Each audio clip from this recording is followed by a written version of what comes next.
A economia se conserta, a infraestrutura se reconstrói, prédio se constrói de novo, fábricas faz tudo novamente. Mas gente leva muito mais tempo. Este é o Visão Libertária, sua fonte de informações descentralizadas e distribuídas. O tema desse vídeo está ligado ao tema de 2 outros vídeos do canal. A tragédia demográfica russa, essa é a última guerra da Rússia, e a implosão demográfica que assombra o mundo. Fique livre para assistir esses 2 vídeos antes deste, embora seja possível assisti-lo sem os demais. Ultimamente, todos temos visto um crescente comportamento agressivo vindo de 2 países, Rússia e China.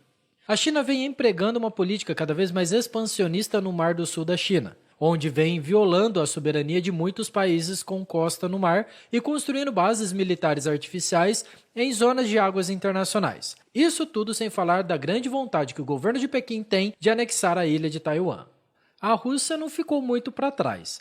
Tem agido de maneira agressiva no leste europeu, financiando movimentos separatistas e, por vezes, invadindo a Ucrânia, país que tenta há anos se livrar da influência de Moscou. Mas por que motivo esses países têm agido de tal forma, mesmo tendo gravíssimas consequências econômicas, como no caso da Rússia?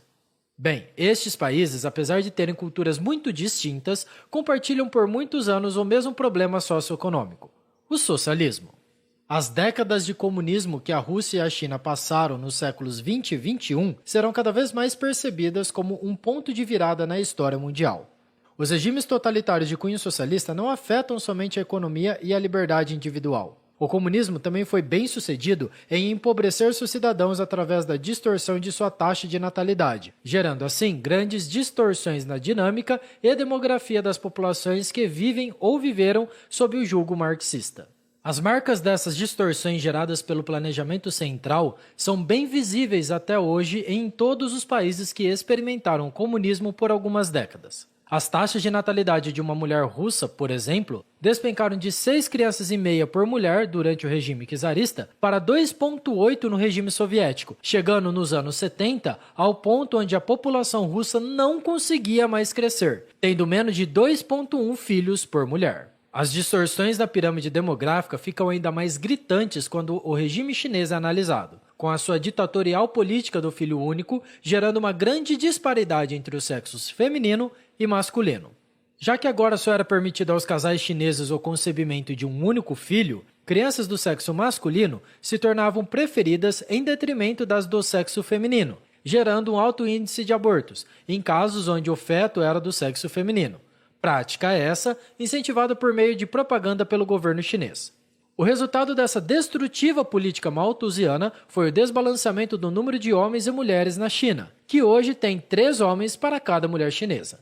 Essa política afetará a população chinesa de maneira ainda mais significativa do que as populações de outros países que experimentaram o regime socialista.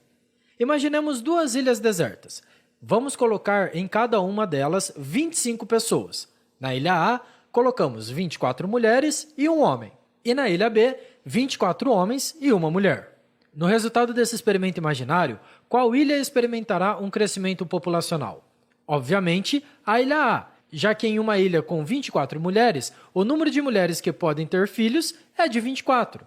Já em uma ilha com muito mais homens e menos mulheres, como no caso da ilha B, teremos apenas 1 mulher grávida e, por consequência, apenas 1 nascimento por ciclo de gestação. Não é muito difícil perceber que a população da China está cada vez mais se aproximando da ilha B, já que mesmo depois de a lei do filho único ser revogada, os anos de propaganda do regime comunista infligiram impactos na cultura chinesa, que continua seguindo o padrão de ter somente 1 filho e preferir crianças do sexo masculino. Outro fator a ser avaliado e que inflige um grande impacto nos índices de natalidade é a urbanização. Conforme a sociedade se torna mais urbana, a sua taxa de natalidade tende a declinar. Em nações mais capitalistas, isso se traduz em uma população mais velha, porém que tem as condições financeiras de ser sustentada melhor. Mas, por outro lado, as políticas socialistas forçaram de maneira prematura e irresponsável a urbanização em suas sociedades, enquanto a economia ainda era pobre e continuou sem muitas perspectivas de crescimento graças às intromissões do Leviatã. A urbanização forçada pelos regimes socialistas resultou em uma sociedade ainda mais velha e significativamente mais pobre que a de países capitalistas. Como consequência disso, o americano médio, que tem em média 38,2 anos, é mais jovem do que o chinês médio, com 38,4 anos, e o russo médio, com 38,8 anos. E não pense que as elites da alta cúpula dos estados russo e chinês não sabem desses graves problemas populacionais. A economia chinesa é extremamente dependente da sua força de trabalho barata e, infelizmente, muitas vezes escrava, para exportar produtos de manufatura simples para o resto do mundo. A diminuição da mão de obra e melhora no poder de compra dos trabalhadores está fazendo com que a China se aproxime de cair na armadilha da renda média. A armadilha consiste em países que não são ricos o suficiente para ter uma economia baseada em consumo doméstico e não são pobres o suficiente para vender mão de obra barata para o mercado internacional. Uma população cada vez menor e mais velha se torna um risco não só para a economia deste país, mas um risco à sobrevivência desses estados autoritários, que vão sofrer com a diminuição de seu efetivo militar. No caso da Rússia, a sua área sempre esteve situada em planícies, algo que dificulta a defesa de seus territórios. Por isso, durante a sua história, a Rússia sempre utilizou sua grande população como bucha de canhão para balancear essa desvantagem. Mas agora, com a sua população diminuindo e envelhecendo, essa estratégia corre o risco de se tornar inefetiva. No caso da China, o país vem tentando vender seus produtos para populações de países asiáticos e africanos mais jovens e ainda em desenvolvimento econômico. A China é muito dependente de economia, petróleo e recursos naturais que são transportados por via marítima, muitas vezes passando pelo Estreito de Malaca, que é controlado por aliados dos Estados Unidos. A China, em busca de evitar depender dos Estados Unidos, tem feito esforços para transportar todos os recursos que necessitam por vias terrestres que passariam pela Ásia Central, além de construir uma aliança euroasiática de comércio antes que sua população envelheça. China e Rússia sabem que possuem pouco tempo para se tornarem superpotências, até que sua aposentadoria compulsória chegue. E é por isso que os dois têm tomado posturas cada vez mais agressivas em suas políticas externas.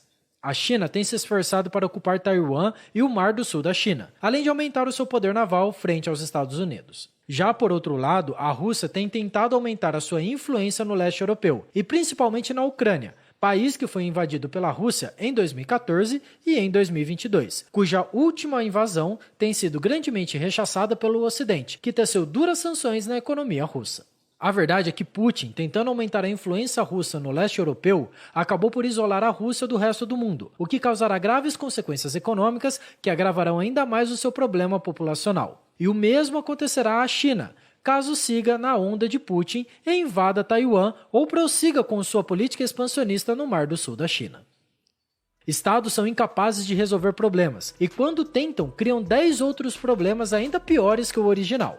Os regimes socialistas tentavam resolver os problemas da desigualdade social, da acumulação de capital, da pobreza, mas no final não resolveram nenhum e ainda criaram problemas que vão afetar seus países por décadas.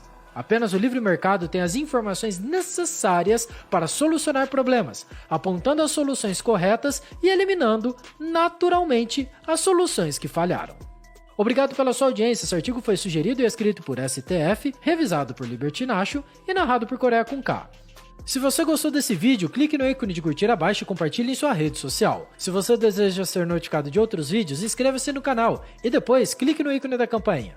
Até a próxima!